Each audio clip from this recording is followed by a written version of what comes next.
Millionaire single dad took his nanny to his ex-wife's wedding. What she said silenced the entire hall. She had learned to love a child who was never hers to keep. That was the quiet tragedy Clara Pittman carried every morning when she braided Lily Sinclair's honey-brown hair, every evening when she tucked the 6-year-old into silk sheets that cost more than Clara's monthly rent. 2 years of bedtime stories, scraped knees, and whispered secrets had woven Clara into the fabric of this child's life, yet she remained, by design, invisible. Before we continue, please share with us where you're watching from. Kindly comment your city or region below. I'm happy to see that you're part of this community. The best way to support us to bring more stories like this is to like and subscribe to our channel. It is free, and this means the world to us. May God bless you and your loved ones. Now, let's begin. The Sinclair estate sat on 12 acres of manicured Texas hill country, a sprawling monument to the tech fortune Garrett Sinclair had built from nothing. To Austin's elite, he was the self-made millionaire who disrupted 3 industries before 40. To the tabloids, he was the single dad whose wife had traded him for political royalty. To Clara, he was simply Mr. Sinclair, the man who paid her salary and barely noticed she existed. She didn't mind the invisibility. In fact, she preferred it. Clara moved through the mansion with practiced quietness, adjusting fresh flowers in the foyer, organizing Lily's school supplies, preparing the afternoon snack that always included exactly 7 apple slices and a small cup of almond butter. These routines were her anchors. They kept her steady in a world that had never been built for women like her. "Clara! Clara, look!" Lily bounded down the staircase, her small feet barely touching each step. She clutched a crayon drawing against her chest, eyes bright with pride. Clara knelt to meet her. "What did you make, sweet girl?" Lily thrust the paper forward. 3 figures stood in front of a house, a tall man with dark hair, a small girl with pigtails, and a woman with a warm smile. "That's Daddy. That's me," Lily pointed to each figure, then paused at the third. "And that's you." Clara's heart clenched. "That's beautiful, Lily." "You're part of our family," Lily said, as if stating the most obvious truth in the world. "Right?" Before Clara could answer, footsteps echoed from the hallway. Garrett Sinclair appeared, still dressed in his tailored gray suit from whatever meeting had consumed his morning. His dark eyes swept the room with habitual efficiency before settling on his daughter. "Lily, Mrs. Esperanza is waiting for you in the kitchen. She made your favorite cookies." Lily squealed and darted away, leaving her drawing in Clara's hands. Clara rose slowly, tucking the paper carefully against her apron. She expected Garrett to continue toward his study, as he always did. Their interactions rarely extended beyond polite instructions and brief updates about Lily's day. But today he didn't move. "Clara." She looked up, startled by something in his voice, a weight that hadn't been there before. "Yes, Mr. Sinclair?" He held a cream-colored envelope, thick and expensive. His jaw tightened as he turned it over his hands. "I need to speak with you this evening, after Lily goes to bed." Clara nodded, confusion flickering through her. "Of course, sir." He turned and walked away, but before she caught the storm brewing behind his carefully controlled expression. When she glanced down at the envelope still visible in his grip, she noticed the elegant calligraphy, an invitation. The return address bore a name she had only heard whispered in this house: Victoria Ashford Whitmore, his ex-wife, the woman who walked away from Lily without looking back. Clara's stomach tightened with an instinct she couldn't name. Whatever was coming, she sensed her quiet, invisible life was about to change. The grandfather clock in the main hall struck 9. Clara stood in the doorway of Garrett's study, hands clasped in front of her, pulse drumming beneath her skin. Lily had fallen asleep 20 minutes ago, her small body curled around a stuffed rabbit Clara had bought her last Christmas. Garrett sat behind his mahogany desk, the cream envelope resting in front of him like an accusation. The lamp cast sharp shadows across his face, highlighting the tension that carved lines around his mouth. "Please," he said, gesturing to the leather chair across from him. "Sit." Clara obeyed, though the formality felt strange. In 2 years, she had never been invited to sit in this room. For a long moment, Garrett said nothing. His fingers traced the edge of the envelope, and Clara could almost see the memories playing behind his eyes, memories she had only glimpsed through Lily's innocent questions and the household staff's careful whispers. Finally, he spoke. "Victoria is getting married this Saturday." Clara nodded slowly. "I heard, sir. To Preston Whitmore." "The senator's son." Garrett's voice carried a bitter edge. "A political alliance dressed as a love story." He pushed the envelope toward her. Clara hesitated, then lifted it. The invitation inside was printed on paper so thick it felt like velvet. Gold lettering announced the union of Victoria Ashford and Preston Whitmore III at the historic Whitmore estate. "She wants me there," Garrett continued. "Not because she values my presence, but because she wants Austin to see that she won, that she traded up." Clara set the invitation down carefully. "I'm sorry, Mr. Sinclair. That must be difficult." "It's calculated," he said flatly. "Everything Victoria does is calculated. She left Lily without a second thought because motherhood didn't fit her ambitions. Now she wants to parade her new life in front of everyone who remembers." The rawness in his voice made Clara's chest ache. She had seen the aftermath of Victoria's departure in Lily's nightmares, in the little girl's desperate need for reassurance that the people she loved wouldn't disappear. "Will you attend?" Clara asked quietly. Garrett's eyes lifted to meet hers. The intensity there made her breath catch. "Yes," he said, "and I need you to come with me." Clara blinked. Surely she had misheard. "Sir?" "Not as staff, as my guest." The words landed like stones dropped into still water, sending ripples through everything she understood about her place in this house. "I don't understand," she managed. "Why would you want me there?" Garrett leaned forward, his gaze unwavering.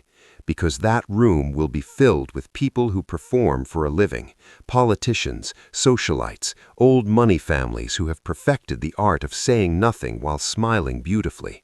I need someone beside me who is genuine, someone who won't become part of their theater." Clara shook her head. "Mr. Sinclair, I'm a nanny. I don't belong in a place like that."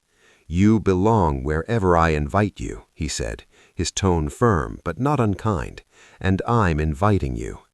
She searched his face for an explanation that made sense. A man like Garrett Sinclair could have any woman on his arm in Austin, models, executives, heiresses who spoke the language of his world fluently. "Why me?" she whispered. "There must be someone more appropriate." Garrett was quiet for a moment. When he spoke again, his voice had softened. "Because I trust you, Clara. You've cared for my daughter when her own mother wouldn't. You've held this household together without ever asking for recognition. That kind of loyalty, that kind of character, it's rare." Clara felt tears threatening behind her eyes. She blinked them back. "I don't have anything to wear to a wedding like that." "That will be arranged," Garrett said. "Everything will be taken care of. I only need to know if you're willing." She thought of Lily's drawing, 3 figures standing in front of a house, a family. She thought of Victoria, the woman who had abandoned that little girl. And she thought of Garrett, asking for something as simple and profound as someone real beside him. "Okay," Clara said softly. "I'll go." Garrett nodded once, something unreadable flickering across his features. "Thank you." As Clara rose to leave, his voice stopped her at the door. "Clara." She turned. "In this weekend, you're not my employee. You're my guest. Remember that." She nodded, though her heart pounded with a fear she couldn't quite name. She had no idea what she had just agreed to. The next morning arrived wrapped in golden Texas sunlight, but Clara barely noticed. She had slept poorly, her mind replaying Garrett's words until they blurred into anxious static. By the time she dressed and made her way downstairs, a sleek black car was already parked in the circular driveway. A woman stepped out, tall, effortlessly glamorous, carrying garment bags that probably cost more than Clara's car. "You must be Clara." The woman smiled warmly and extended her hand. "I'm Delilah. Mr. Sinclair asked me to help you prepare for Saturday." Clara shook her hand, feeling suddenly aware of her simple cotton dress and practical shoes. "Thank you for coming. I've never really done anything like this before." "That's exactly why I'm here," Delilah said, guiding her toward the guest suite that had been prepared for their session. "Don't worry, my job isn't to turn you into someone else, it's to let the world see who you already are." For the next 3 hours, Clara stood still while Delilah measured, pinned, and presented options. Fabrics in deep burgundy, soft champagne, and midnight blue passed through her hands. Jewelry was held against her skin. Shoes were tested and discarded. In the end, Delilah selected a floor-length gown in rich emerald green with subtle gold threading along the bodice. It was elegant without being ostentatious, striking without demanding attention. "This is the one," Delilah declared, holding it up. "When you walk into that room, they won't be able to look away, but they also won't be able to say you tried too hard. It's perfect." Clara touched the fabric hesitantly. "It's beautiful. Too beautiful for someone like me." Delilah's expression softened. "Someone like you? Clara, I've dressed senators' wives and oil heiresses. Most of them wear beauty like armor because they have nothing underneath. You have something real. That's worth more than any designer label." Before Clara could respond, a knock came at the door. Mrs. Esperanza, the gray-haired housekeeper who had worked for the Sinclair family for over a decade, stepped inside. Her weathered face carried concern. "May I speak with Clara alone for a moment?"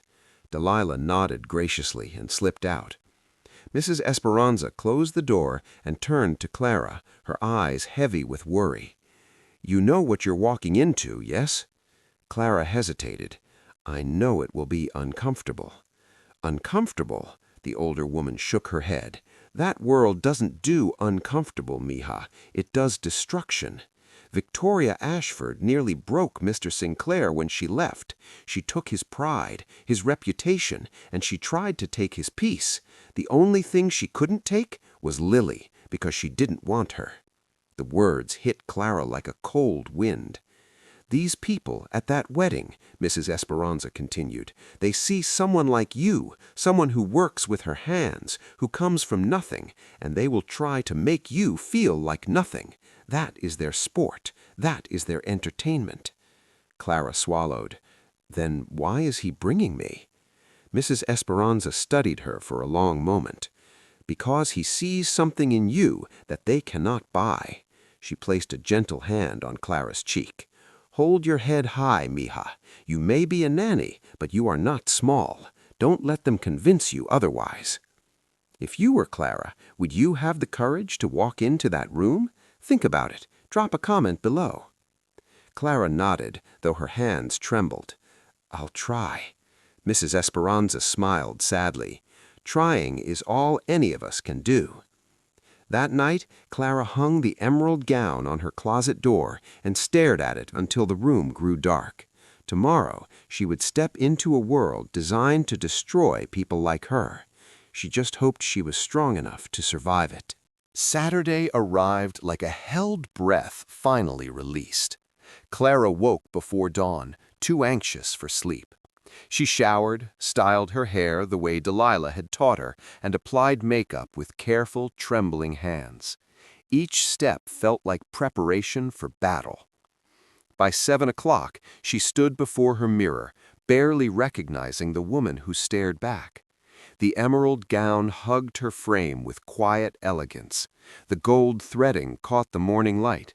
Her dark hair was swept into a soft updo that exposed her neck and shoulders. Simple gold earrings, borrowed from Delilah, completed the look.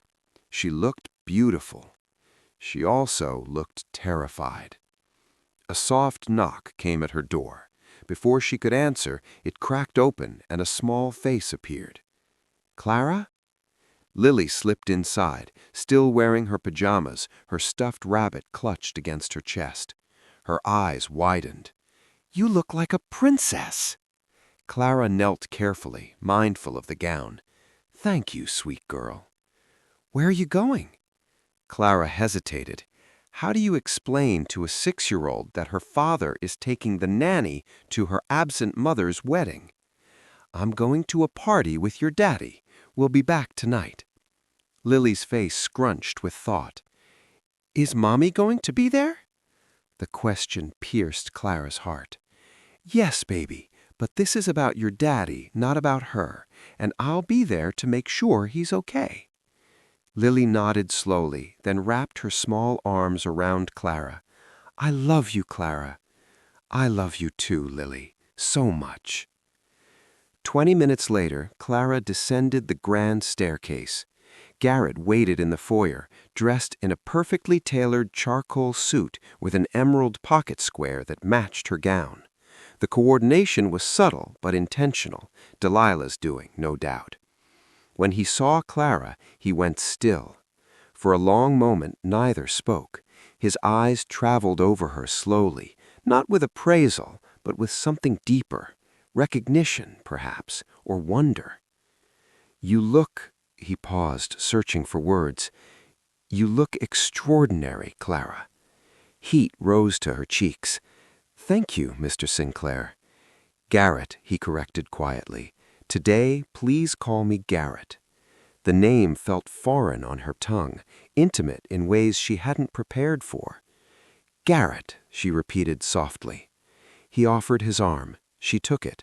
As they walked toward the waiting car, he spoke without looking at her. "There's something you should know before we arrive." Clara's stomach tightened. "What is it?" "Victoria didn't just leave me," he said, his voice carefully controlled. "She left because she was already involved with Preston Whitmore. Their affair began 6 months before our divorce was finalized. The wedding today isn't a new beginning for her. It's the public unveiling of a betrayal she's been hiding for years." Clara absorbed the information, feeling its weight settle into her understanding. "I'm sorry," she whispered. "Don't be." Garrett opened the car door for her. "I stopped loving her long before she left. What I couldn't forgive was what she did to Lily, walking away from our daughter like she was an inconvenience." Clara slid into the leather seat, her heart heavy. "Lily asked about her this morning," she admitted. Garrett's jaw tightened. "What did you tell her?" "That I would be there to make sure you were okay." Something shifted in his expression, surprise, gratitude, and something else she couldn't name. "Thank you," he said quietly, "for everything." The car pulled away from the estate, and Clara watched the familiar landscape disappear behind them. She was driving toward a world that would try to break her. But for the first time, she didn't feel entirely alone. The Whitmore estate sprawled across 200 acres of pristine Texas countryside, a monument to generational wealth and political power. White tents dotted the manicured lawns, crystal chandeliers hung from temporary structures. Hundreds of guests milled about in designer gowns and tailored suits.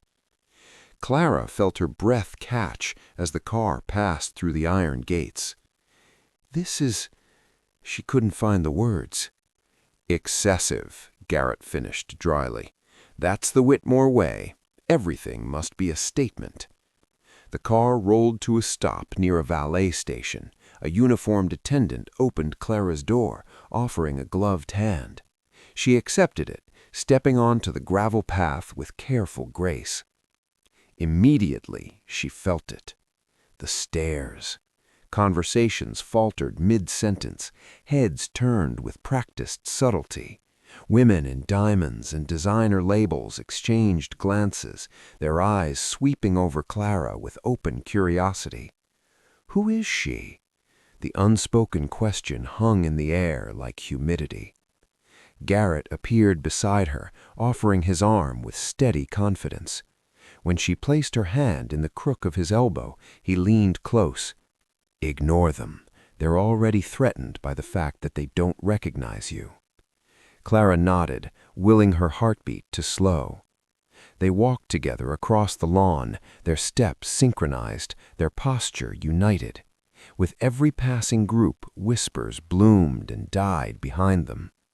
A server approached with champagne. Garrett declined for both of them.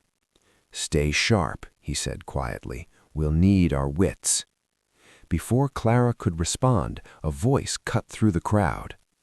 "Well, well, Garrett Sinclair, you actually came." They turned. A woman approached, tall, blonde, devastatingly beautiful in a way that felt carefully constructed. Her ivory gown flowed like water.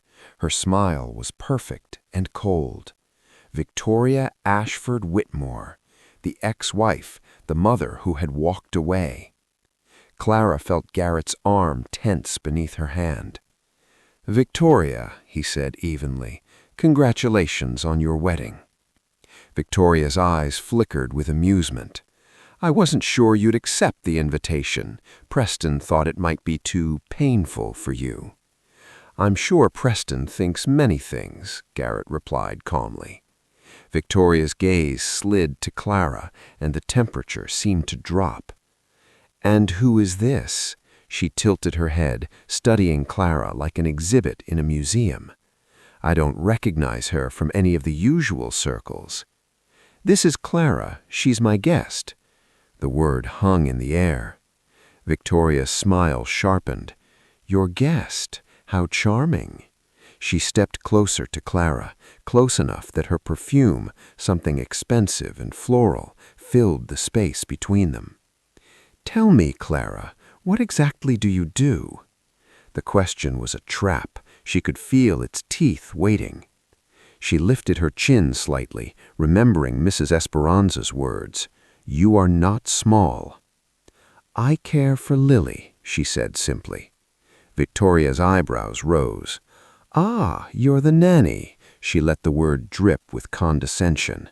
"How sweet of Garrett to bring the help to a family wedding." Something cold slithered through Clara's chest, but she didn't flinch. "Lily is a wonderful child," Clara replied evenly. "Caring for her is a privilege." Victoria's smile flickered just for a moment before she recovered. "I'm sure it is." She turned back to Garrett, dismissing Clara entirely. "Enjoy the ceremony. I trust you'll behave yourself." She glided away, her entourage following like shadows. Garrett exhaled slowly.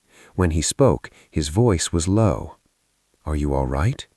Clara nodded, though her pulse hammered in her ears. "I'm fine."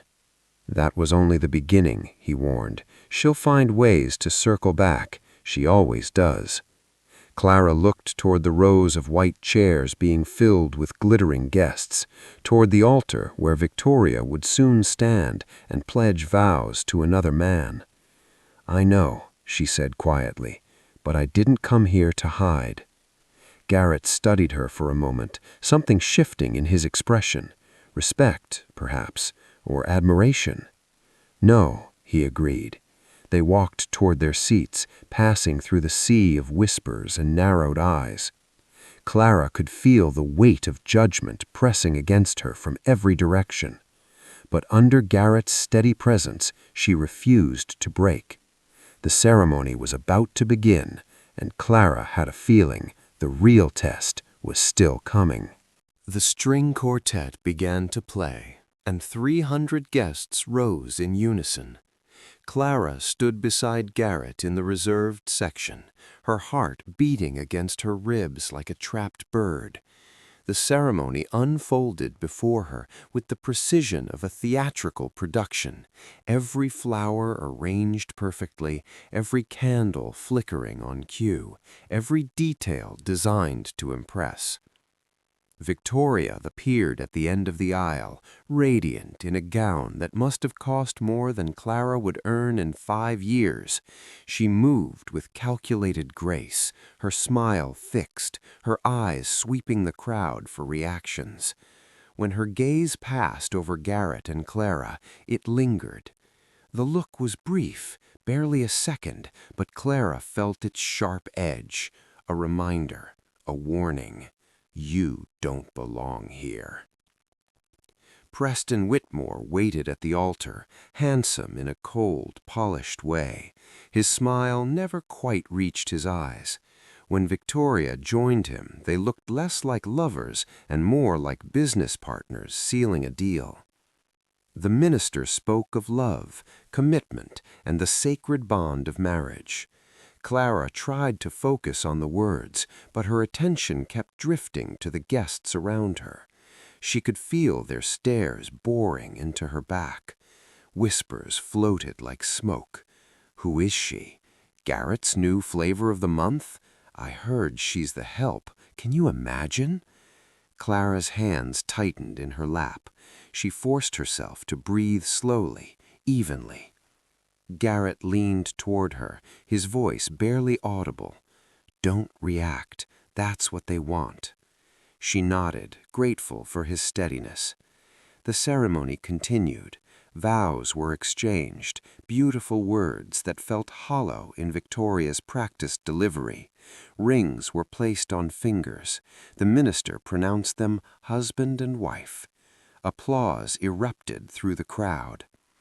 As the newlyweds turned to walk back down the aisle, Victoria paused directly beside Garrett and Clara's row. Her new husband continued forward, oblivious, but Victoria lingered. I do hope you're enjoying yourself, she said sweetly, her eyes fixed on Clara. It must be overwhelming, being surrounded by all of this when you're used to simpler things. Clara met her gaze without flinching. Congratulations on your marriage, Mrs. Whitmore. Victoria's smile tightened almost imperceptibly. Thank you, dear. Do try the champagne. It's imported. She leaned slightly closer, dropping her voice to a whisper meant only for Clara. And don't worry, no one expects much from someone in your position. She swept away before Clara could respond, leaving poison in her wake. Garrett's hand found Clara's elbow, steadying her. She's testing you, he said quietly, looking for cracks. Clara exhaled slowly. She won't find any. But even as she spoke the words, doubt gnawed at her edges. The ceremony was over, but the reception loomed ahead, hours more of circling predators and sharpened smiles. She had survived the first wave. The real attack, she sensed, was still coming. The reception hall glittered like the inside of a jewelry box. Crystal chandeliers cast prismatic light across marble floors. Tables draped in white silk held centerpieces of roses and orchids. A jazz ensemble played softly while servers in black uniforms circulated with silver trays. Clara had never seen anything so beautiful or felt so out of place. She stayed close to Garrett as they navigated the room, accepting polite nods and brief handshakes from guests whose names she would never remember. Most were cordial enough, though their eyes always carried that flicker of assessment. Who is she? Where did she come from? Why is she here? They found their assigned table near the front of the hall, positioned with clear sight lines to the head table where Victoria and Preston held court. The placement felt intentional, a reminder that Garrett was being watched. A waiter appeared with champagne. This time, Garrett accepted 2 glasses, handing one to Clara. "You've earned it," he said. She took a small sip, letting the bubbles settle her nerves. For a few minutes, the atmosphere felt almost manageable. The music was lovely. The food was exquisite. Garrett's presence beside her was a constant anchor. Then the circling began. A woman in a sapphire gown approached their table, her smile bright and brittle. "Garrett Sinclair, it's been ages." She air-kissed his cheek before turning to Clara with exaggerated interest. "And you must be— I'm sorry, I don't think we've been introduced."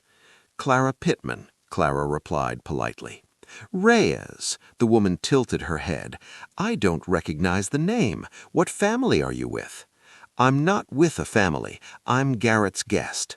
The woman's eyes sparkled with barely concealed delight. "Oh, how mysterious! And what do you do, Clara?" Before Clara could answer, a man in a pinstriped suit joined the conversation, scotch in hand. "Let me guess," he said, smirking. "Model, actress, personal trainer?" Clara felt heat rise to her cheeks. "I'm a nanny." Silence. Then laughter, low, mocking, spreading like ripples. "A nanny?" The woman pressed her hand to her chest. "Oh, that's precious. Garrett, you brought the babysitter to Victoria's wedding?" More guests drifted closer, drawn by the commotion like sharks to blood. "Does she even own that dress, or did you rent it for her? I wonder if she knows which fork to use. This is too rich. Victoria must be dying." Each comment landed like a small knife, precise and cruel. If you're still watching without subscribing, I have to ask, why? We pour our hearts into these stories. Hit that subscribe button. It's free, and it means more than you know. Clara's throat tightened. She wanted to speak, to defend herself, but the words tangled in her chest. These people had spent lifetimes perfecting the art of destruction. She only had her dignity, and it was crumbling under the weight of their contempt. Then Garrett stood. The laughter died immediately. His expression was calm, but his voice carried an edge that silenced every whisper within earshot. "Clara is here because I chose her to be here," he said, each word deliberate. "She has shown more grace in the past hour than most of you have demonstrated in your entire lives. If any of you believe mocking her elevates your own worth, I suggest you reconsider." No one moved. No one spoke. Garrett continued, his gaze sweeping the stunned faces around him. "She is my guest. You will treat her with respect, or you will answer to me." The crowd parted as he offered Clara his hand. She took it, rising on unsteady legs, and allowed him to guide her away from the table. Behind them, the silence stretched, heavy, humiliated, complete. But as they walked, Clara heard something that made her blood freeze. Victoria's voice, carrying from the head table, clear enough to reach half the room. "Honestly, I don't know why Garrett fusses so much over that child. Lily was always more trouble than she was worth. Leaving her behind was the easiest decision I ever made."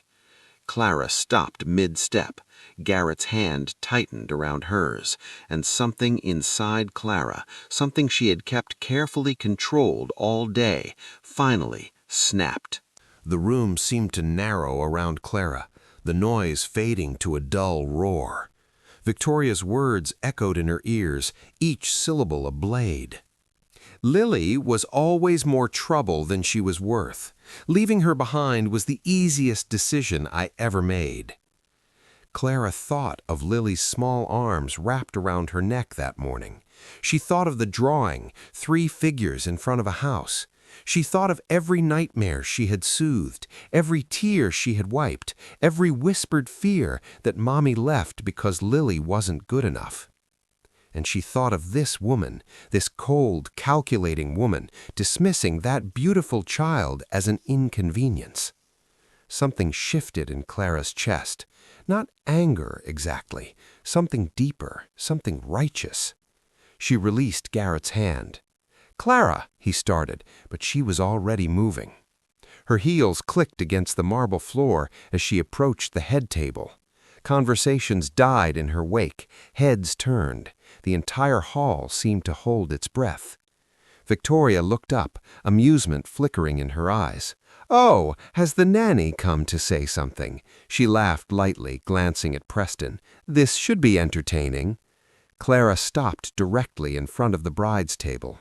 Her hands were steady. Her voice, when she spoke, was clear enough to reach every corner of the room. "I've listened to you and your friends mock me all evening," Clara began. "You've laughed at my dress, my background, my profession. I let it pass because I knew this day wasn't about me." Victoria's smile faltered slightly. "But what you just said about Lily, your own daughter, that I cannot let pass." A murmur rippled through the crowd. Clara continued, her voice growing stronger. "Lily is 6 years old. She still asks why her mother left. She still cries at night, wondering if she did something wrong. She still draws pictures of a family she wishes she had." Victoria's expression hardened. "This is hardly the place. No, you made it the place when you called your child a burden in front of 300 guests." Gasps scattered through the room. "I may be just a nanny," Clara said, her eyes never leaving Victoria's face. "I may not come from wealth or status or any of the things you value. But I know what love looks like. I know what sacrifice looks like. And I know what it means to show up for a child every single day, not because you're paid to, but because that child deserves to feel wanted." Victoria's face had gone pale. "Lily is brilliant. She's kind and curious and brave. She deserves a mother who would move mountains for her, not one who threw her away to climb a social ladder." The silence was absolute. Clara took a breath, steadying herself for her final words. "You asked what I do, Mrs. Whitmore. I'll tell you. I love your daughter. I hold her when she cries. I celebrate her when she succeeds. I make her feel safe in a world that already taught her abandonment. That is what I do." She paused, letting the words settle over the stunned crowd. "And if that makes me less than you in this room, then I feel sorry for every person here." No one moved. No one breathed. Victoria's mouth opened, then closed. For the first time all evening, she had nothing to say. Clara turned and walked back toward Garrett, her posture straight, her heart pounding with a mixture of terror and triumph. When she reached him, she saw something in his eyes she had never seen before. Not just gratitude, not just admiration, something deeper, something that looked like the beginning of everything. He took her hand without a word and led her toward the terrace doors. Behind them, the hall remained frozen in stunned, ringing silence. The terrace overlooked a moonlit garden, silver light spilling across manicured hedges and stone pathways. The air was cool and clean, a mercy after the suffocating tension of the reception hall. Clara walked to the edge of the balcony, her hands gripping the railing. Her entire body trembled, not from cold, but from the adrenaline slowly draining from her system. She had just publicly confronted one of the most powerful women in Austin society. She had just defended a child who wasn't hers to a mother who didn't deserve her. What have I done? Garrett appeared beside her, silent at first. He removed his jacket and draped it gently over her shoulders. The warmth of the fabric carried his scent, cedar and something faintly spiced. "You're shaking," he said quietly. "I know." Clara's voice was barely a whisper. "I'm sorry. I shouldn't have." "Don't." She looked up at him, startled by the firmness in his tone. "Don't apologize, not for that, not ever." His eyes held hers, and in them she saw something she had never allowed herself to imagine. Respect, yes, but also something warmer, something that felt like seeing. No one has ever defended Lily like that. No one has ever stood in front of people like them and spoken truth without flinching. You didn't just silence that room, Clara. You exposed every lie they tell themselves about what matters. Clara shook her head. "I was terrified." Courage isn't the absence of fear, Garrett said softly. It's acting despite it. A moment passed between them, fragile and charged. Garrett stepped closer. His hand rose, hesitated, then gently touched her cheek. I brought you here because I trusted you, but I didn't expect to see what I saw tonight. Clara's breath caught. What did you see? Someone extraordinary. His voice was low, intimate. Someone who loves my daughter as if she were her own. Someone who stands in the fire without burning. Tears pricked at Clara's eyes. She tried to blink them away, but one slipped free, tracing a warm path down her cheek. Garrett caught it with his thumb. Clara, I need to tell you something. She waited, heart pounding. When Victoria left, I told myself I would never trust anyone again, not with my heart, not with Lily. I built walls so high I thought no one would ever reach me. He paused, his gaze searching her face. But you didn't try to climb them. You just kept showing up, day after day, until the walls didn't make sense anymore. Clara's voice trembled. I was just doing my job. No, Garrett shook his head slowly. You were doing so much more, and I was too blind to see it until tonight. He leaned closer, close enough that she could feel the warmth of his breath. I don't know what this is, he admitted. I don't know where it leads, but I know I don't want to walk away from it. Clara's heart swelled, terrified and hopeful all at once. Neither do I, she whispered. For a moment, the world held still, just the two of them beneath a canopy of stars, the distant music fading into silence. Then Garrett's forehead touched hers, and they stood together, breathing the same air, on the edge of something neither of them had expected to find. The drive home was quiet, but it was a different kind of silence now, not tense, not uncertain, but full. Clara sat beside Garrett in the back of the town car, his jacket still draped over her shoulders. Their hands rested between them on the leather seat, fingers intertwined. Neither spoke, but the connection hummed between them like a living thing. Through the window, the Texas hills rolled past under a blanket of stars. Clara watched them, her mind replaying the evening, the cruelty, the confrontation, and the moment on the terrace that had changed everything. When the car finally turned through the gates of the Sinclair estate, Clara felt something settle in her chest, a sense of returning, a sense of home. The front door opened before they reached the porch. Mrs. Esperanza stood in the entryway, her weathered face soft with knowing. "Welcome back," she said simply. Behind her, small footsteps pattered across the marble floor. "Daddy! Clara!" Lily burst through the doorway in her pajamas, bare feet slapping against the stone. She launched herself at Clara first, wrapping her arms around Clara's waist with desperate strength. "You came back," Lily whispered. Clara knelt, gathering the little girl into her arms. "Of course I came back. I'll always come back." Lily's eyes widened. "Really? Really?" If this story touched your heart, drop a heart in the comments and tell me, do you believe love can be found in the most unexpected places? I'd love to hear your thoughts. Garrett knelt beside them, his hand resting on Lily's back. "Sweetheart, Clara did something very special tonight. She stood up for you when other people were being unkind." Lily looked between them, confused but trusting. Why were they unkind? Clara exchanged a glance with Garrett, then turned back to the little girl. "Because sometimes people forget what really matters. They forget that love is more important than money, that kindness is more important than status, that family isn't just about who you're born to, it's about who shows up for you." Lily considered this with the seriousness only a child can muster. "You show up for me," she said finally, "every day." Clara's eyes glistened. "And I always will." Lily threw her arms around Clara's neck again, squeezing tight. Then she reached out and grabbed Garrett's hand, pulling him into the embrace.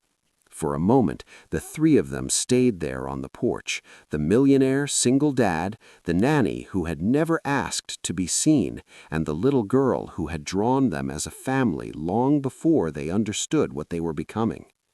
When Lily finally released them to run inside for cookies, Garrett rose and extended his hand to Clara.